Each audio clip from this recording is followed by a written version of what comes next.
tema que voy a exponer es sobre el enfoque de la pobreza en el Perú. Mi nombre es Elio Yactoy Andrade, pertenezco al ciclo número 1 de la Universidad Jaime Bausat y Meza. El curso de Ciencias Sociales, el profesor es Mario Rubén González Ríos. Primero empecemos definiendo qué es la pobreza. La pobreza se entiende como una condición social o económica del hombre que no permite satisfacer sus necesidades básicas, como la alimentación, la educación, el acceso a una vivienda, la sanidad. Estas son las necesidades que se consideran primordiales para el ser humano. La pobreza, según la Organización de las Naciones Unidas, la ONU, es una privación severa de las necesidades básicas del ser humano.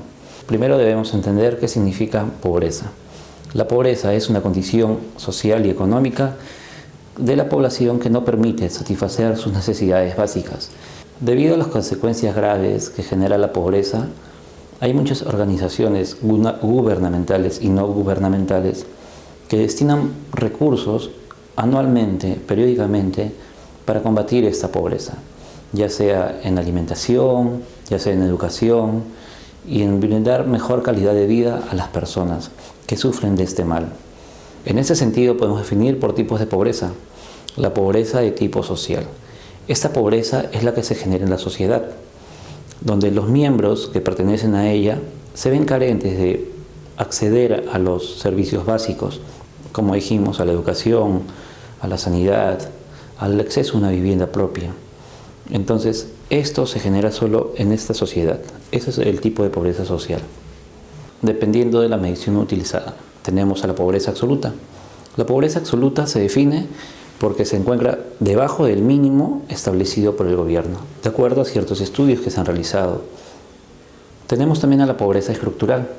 Esta pobreza es la que hace que la sociedad esté carente de infraestructura, que no hayan hospitales, que no hayan centros de servicios, de atención, que no hayan municipios, que todo esté carente, ¿no? Que no hayan escuelas.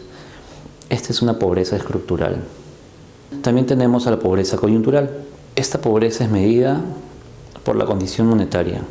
Además, también por el tiempo en el que se está viviendo. Por ejemplo, tenemos a Perú en estos momentos. La condición ahorita de Perú, que no tenemos una estabilidad económica, ¿no? En el alza del dólar, en la inversión privada. Entonces, esto hace que también a varios sectores afecte. Incluso, a los sectores menos beneficiados de la sociedad. De acuerdo al área geográfica, tenemos lo que es rural, la pobreza rural y la pobreza urbana. En la pobreza rural es donde se acrecenta más la pobreza, los índices son más elevados de pobreza. ¿Por qué? Porque es donde el Estado mayormente no llega con los recursos que debe llegar. O incluso los gobernantes que tienen aprovechan esta situación de la ignorancia, de la poca educación que tienen las personas, las familias, las sociedades que viven ahí, para aprovecharse de esto y valerse de artimañas para poder generar recursos, pero para ellos propios.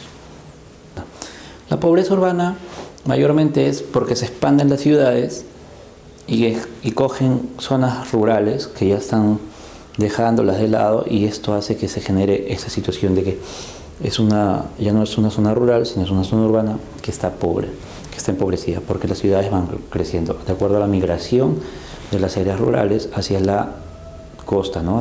Mayormente hacia la costa, mayormente hacia las zonas urbanas.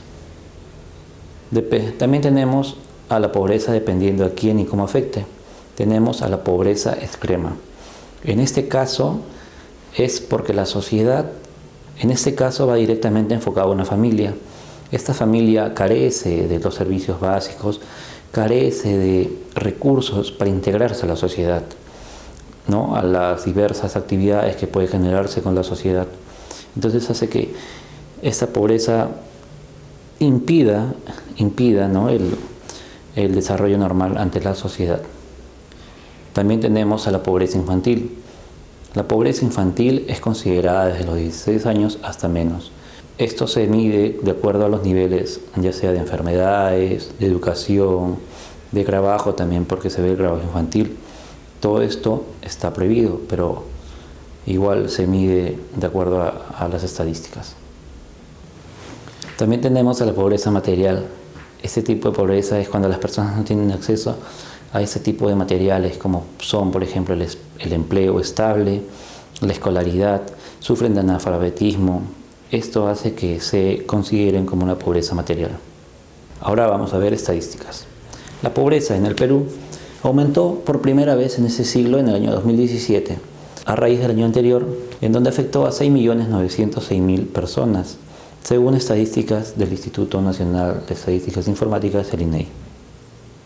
Podemos apreciar que afectó al 44.4% de la población rural respecto al 2016 y al 15.1% de la población urbana del país, es decir, 1.2% del año anterior.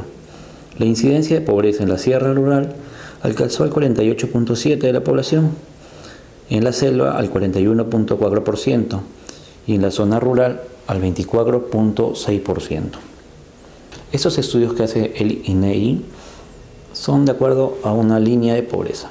A cada persona le corresponde 348 soles y en el total de una familia de 4 personas les corresponde 1.302 soles.